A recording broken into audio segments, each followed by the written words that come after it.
부산 항구가 내려다 보이는 언덕 위 40년 넘은 낡은 삼의 3차 아파트. 외벽은 바닷바람에 벗겨져 있었고 복도 천장에는 오래된 물자국이 얼룩처럼 남아 있었다. 71세 박선호 씨는 그곳에서 30년째 살고 있었다. 아내가 살아있을 때부터 함께 지낸 집이고 아들은 멀리 타지에서 바쁘다는 이유로 자주 내려오지 않았다. 선호 씨는 허리와 무릎이 성치 않았지만 이곳을 떠나고 싶은 마음은 전혀 없었다. 이 집만큼은 아내와의 추억이 살아있는 곳이었으니까. 거실 한쪽 벽에 걸린 아내의 사진이 그를 매일 아침 맞이했고 부엌 찬장에는 아내가 쓰던 도자기 그릇들이 그대로 있었다. 그 겨울 문제의 소리는 어느 새벽에 처음 시작되었다. 시계가 정확히 새벽 2시를 가리킬 때쯤 천장에서 낮게 긁히는 소리가 들렸다. 슥슥슥. 마치 누군가가 한쪽 다리를 끌며 복도를 걷는 듯한 소리였다. 선호 씨는 잠결에 눈을 뜨고 천장을 바라보았다. 아니, 저 윗집 비어 있는데 또 뭐가 들리노? 평소 같으면 대수롭지 않게 넘겼을 테지만 소리가 너무 또렷했다. 벽지를 타고 공기까지 울리는 느낌이었으니까. 선호 씨는 이불을 뒤집어 쓰고 다시 잠들려 했지만 소리는 계속됐다. 천장에서 시작된 소리는 복도를 따라 이동하는 듯했고 마치 누군가 계단을 향해 천천히 걸어가는 것 같았다. 1시간쯤 지나자 소리는 멈췄다. 하지만 선호 씨는 그날 밤 다시 잠들지 못했다. 다음 날 아침 선호 씨는 경비실로 내려갔다. 60대 초반의 김경비는 아침부터 라디오를 들으며 따뜻한 보리차를 마시고 있었다. 아저씨, 혹시 윗집에 누가 들어왔습니까? 경비는 고개를 저었다. 박 형님, 윗집은 벌써 몇 년째 비었어요. 그런데 저 시간대 소리 난다는 얘기는 형님이 처음은 아니에요. 전에 들은 사람도 있다고요? 예. 다들 한두 달 버티다가 이사 갔죠. 괜히 하는 말은 아닌데 저기 401호 그 집에서 옛날에 애 하나 없어졌었다 카더만. 선호 씨는 뜨악한 얼굴을 하고 말했다. 말도 안 되는 소리를 하네. 그러면서도 마음 한구석이 어딘가 불편했다. 오랫동안 사는 동안 그 괴담을 듣지 못했던 건 아니었으니까. 1983년 겨울, 이 아파트에서 사라진 소녀가 있었다는 이야기. 비가 오던 밤 복도에서 발목을 저는 듯한 소리가 들렸고 다음 날 그 소녀는 흔적도 없이 사라졌다는 이야기. 그 후부터 새벽이 되면 그 소리가 아파트 복도 곳곳에서 들린다는 이야기. 괴담 정도로 치부해 온 이야기였지만 지금 선호 씨 집에서 나는 그 소리가 누군가 진짜로 걷는 것처럼 생생하다는 게 문제였다. 그나저나 형님, 요새 어르신들 실종 사고가 많다던데요.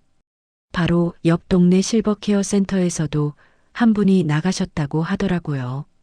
그래요? 언제? 일주일쯤 됐나? CCTV에 찍힌 게 새벽 1시쯤이라던데 그 뒤론 종적이 묘연하대요. 경찰들이 수색하고 있다는데 치매 있으신 분이라서 걱정이라 카더라. 선호 씨는 가슴이 철렁했지만 대수롭지 않은 척했다. 그럼 빨리 찾았으면 좋겠네요.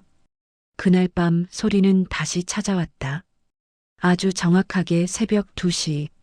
슥슥슥. 이번에는 천장만이 아니라 복도 쪽으로 이어졌다. 선호 씨는 도저히 참을 수가 없어 문을 살짝 열었습니다. 차가운 겨울 바람만 들어올 뿐 복도에는 아무도 없었다. 하지만 소리는 분명히 복도 끝 계단에서 울리고 있었다. 선호 씨는 용기를 내어 복도로 나섰다. 형광등이 깜빡거리며 불안정한 빛을 던지고 있었다. 계단 쪽으로 걸어가자 소리는 점점 아래층으로 내려가는 듯했다. 누구 거 있소? 대답은 없었다. 하지만 소리는 계속됐다. 1층 지하실 점점 아래로. 선호 씨는 계단 앞에서 멈춰섰다. 무릎이 좋지 않은 그가 지하실까지 내려가기엔 무리였다. 그는 한참을 망설이다가 다시 집으로 돌아왔다. 그날 이후 소리는 매일 밤 같은 패턴으로 반복됐다. 새벽 2시 정각, 4층 401호에서 시작해서 복도를 지나 계단을 내려가고 지하실로 사라지는 소리. 3일째 되던 날 선호 씨는 메모지에 시간과 소리의 경로를 기록하기 시작했다. 12월 8일 마이너스 2만 15, 천장에서 시작. 12월 9일 마이너스 2만 10, 천장에서 복도로. 12월 10일 마이너스 2만 5, 복도에서 계단으로. 정확했다. 오차가 거의 없었다. 마치 누군가 정해진 시간에 정해진 길을 걷는 것처럼. 선호 씨는 낮 시간에 지하실을 조사하기로 마음먹었다. 5일째 되던 날 오후 그는 손전등을 챙겨 지하실로 내려갔다. 젖은 콘크리트 냄새가 강하게 올라왔고 오래된 형광등이 깜빡거리며 어둠을 떨쳐내지 못하고 있었다. 지하실은 생각보다 넓었다. 오래된 자전거들과 페인트통, 폐기된 가구들이 어지럽게 쌓여 있었다. 선호 씨는 손전등으로 벽을 비추며 천천히 걸었다. 그리고 한쪽 구석에서 그것을 발견했다. 벽 한쪽에 누구의 글씨인지 오래되어 번진 글자가 있었다. 연희야 미안하다. 아빠가 늦어서 미안해. 꼭 데리러 올게. 가슴이 철렁 내려앉았다. 연희. 1983년에 실종된 소녀의 이름이었다. 선호 씨는 그 낙서를 한참 바라보다가 주변을 더 살폈다. 그리고 낙서 옆 작은 틈새에서 색이 바랜 어린이 신발 한 짝을 발견했다. 분홍색 운동화. 발목 부분에 흰색 붕대 자국이 희미하게 남아 있었다. 이게 뭐고? 선호 씨는 신발을 집어들었다. 40년 된 물건치고는 상태가 괜찮았다. 마치 누군가 소중히 보관해온 것처럼. 그날 저녁 선호 씨는 경비 김 씨를 다시 찾아갔다. 아저씨, 혹시 1983년에 여기서 실종된 아이 이야기 자세히 아는 거 있습니까? 김경비는 한숨을 쉬며 말했다. 그때 저도 어렸지만 동네에서 난리가 났었죠. 정연이라는 8살짜리 여자애였어요. 아버지가 야간 경비 일을 하셔서 늦게 들어오시는 날이었는데 애가 혼자 집에 있다가 어디론가 나갔다가 안 돌아온 거예요. 그래서 어떻게 됐습니까? 경찰이 수색했지만 못 찾았어요. CCTV도 없던 시절이고 근데 이상한 게 그의 아버지가 미쳐버렸어요. 애 찾는다고 몇 년을 이 아파트 주변 헤매다가 결국 어느 날 바다에서 시신으로 발견됐죠. 그럼 그의 어머니는요? 일찍 돌아가셨다고 들었어요.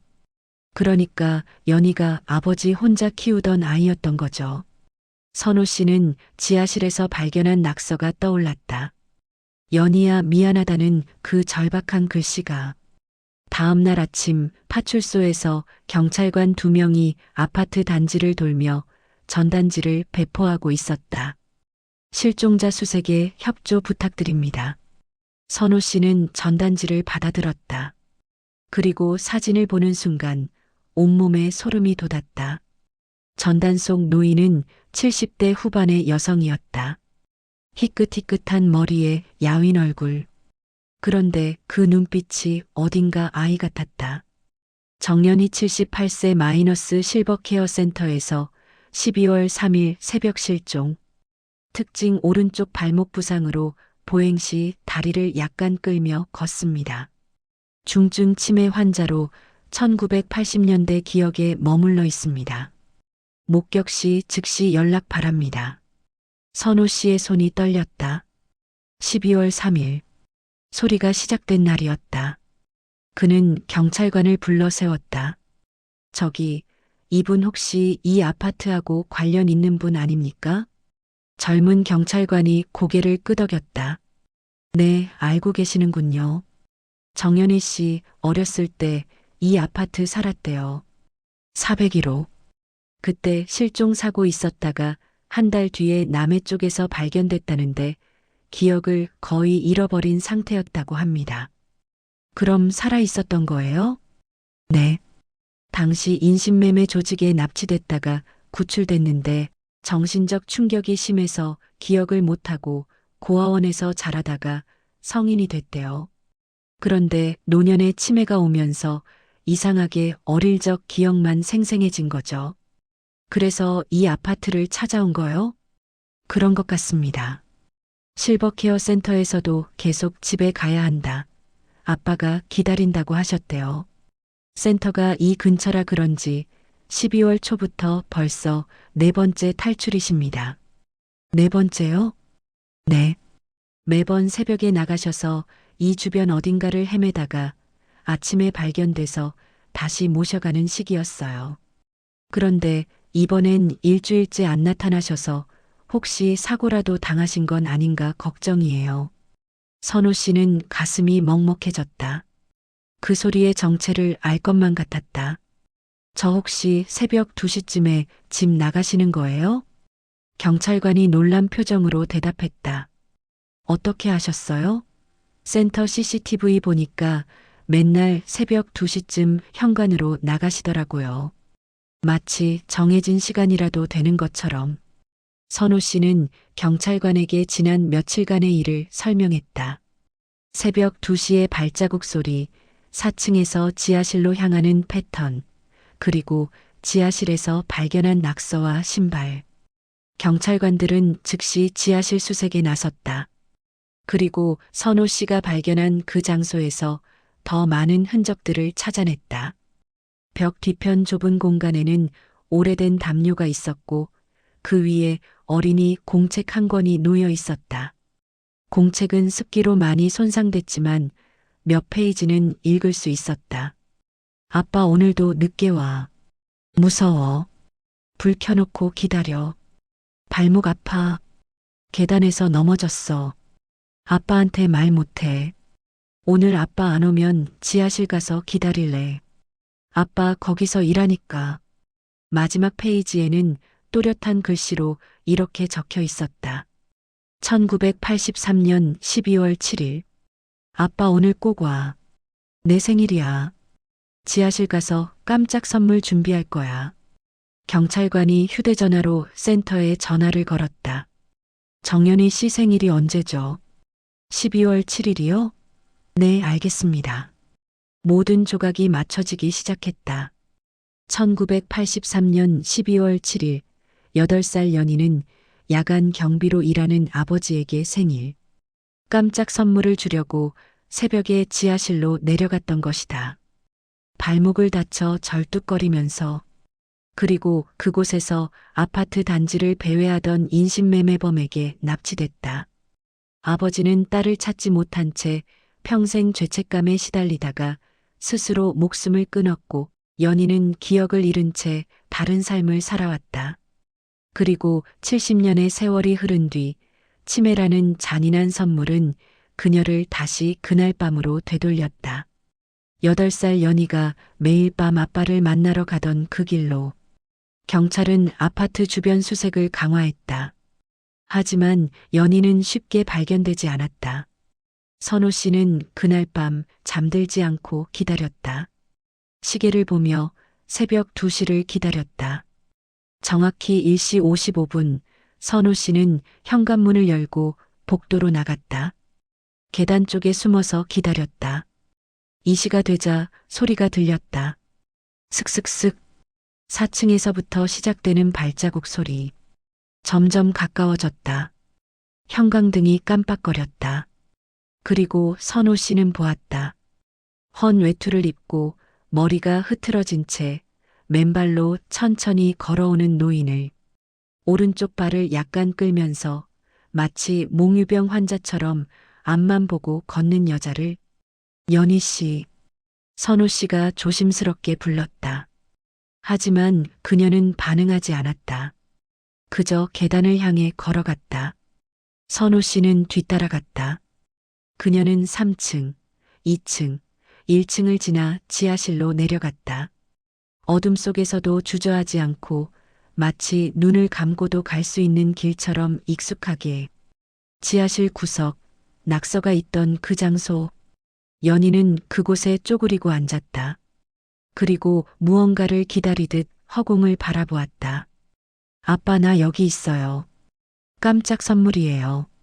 생일인데 케이크는 없지만 아빠 좋아하는 노래 불러줄게요. 떨리는 목소리로 노래를 흥얼거리기 시작했다.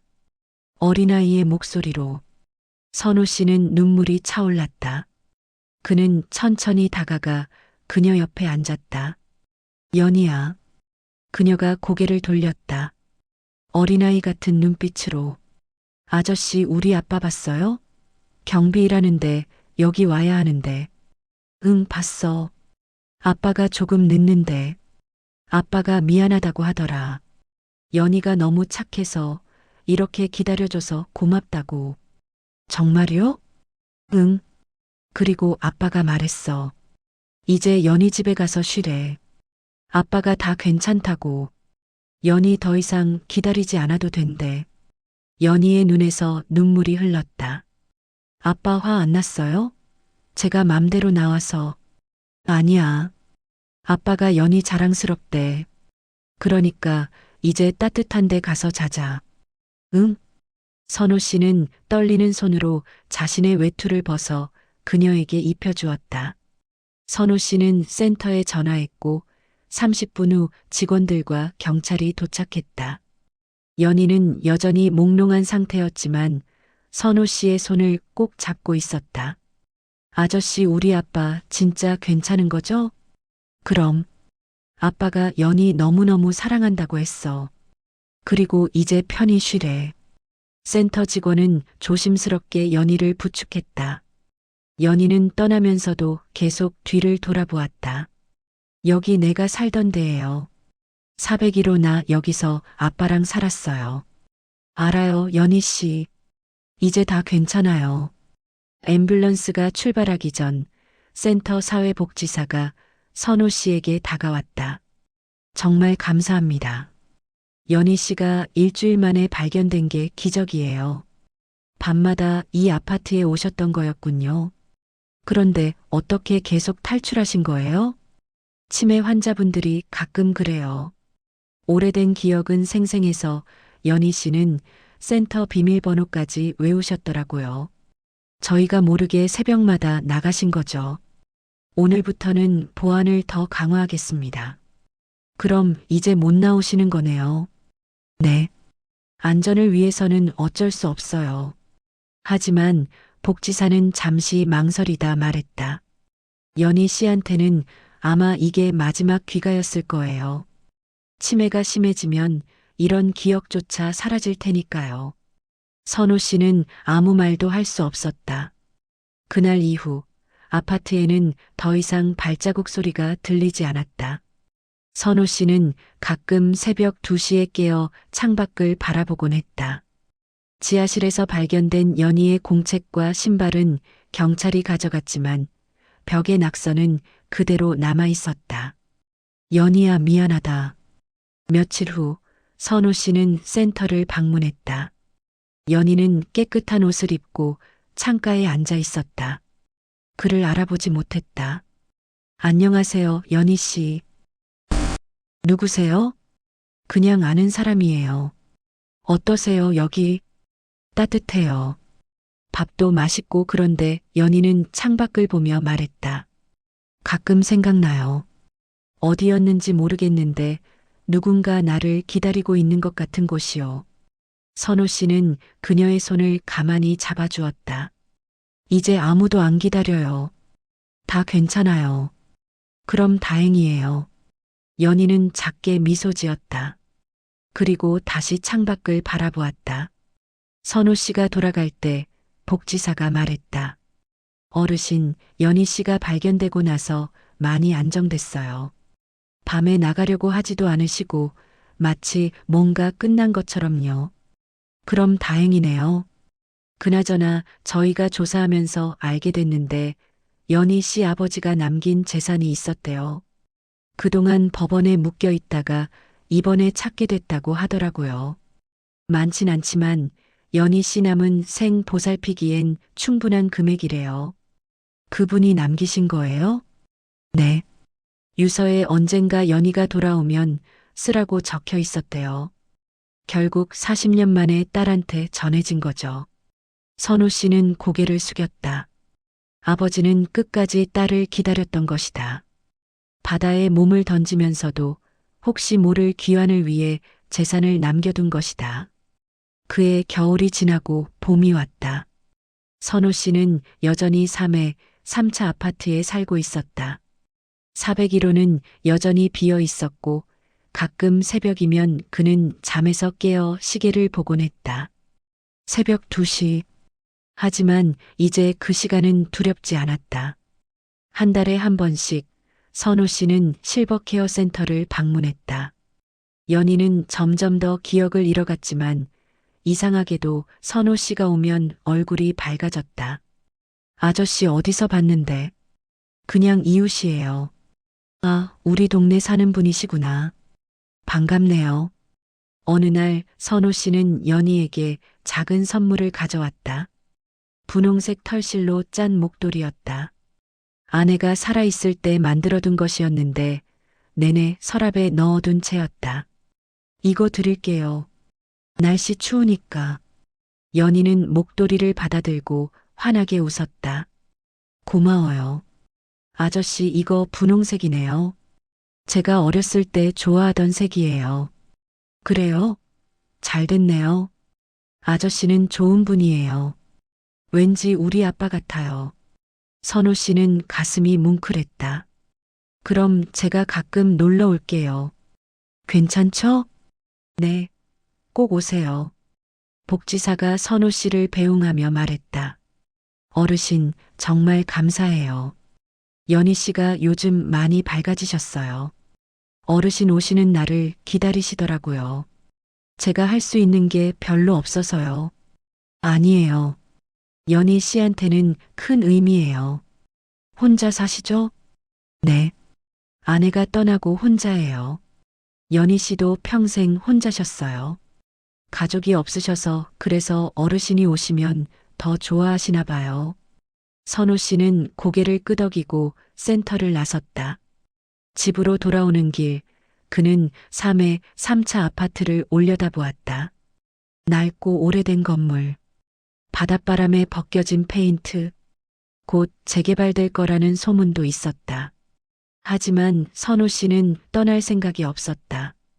이곳은 아내와의 추억이 있는 곳이었고, 이제는 연희의 이야기도 함께 있는 곳이었으니까.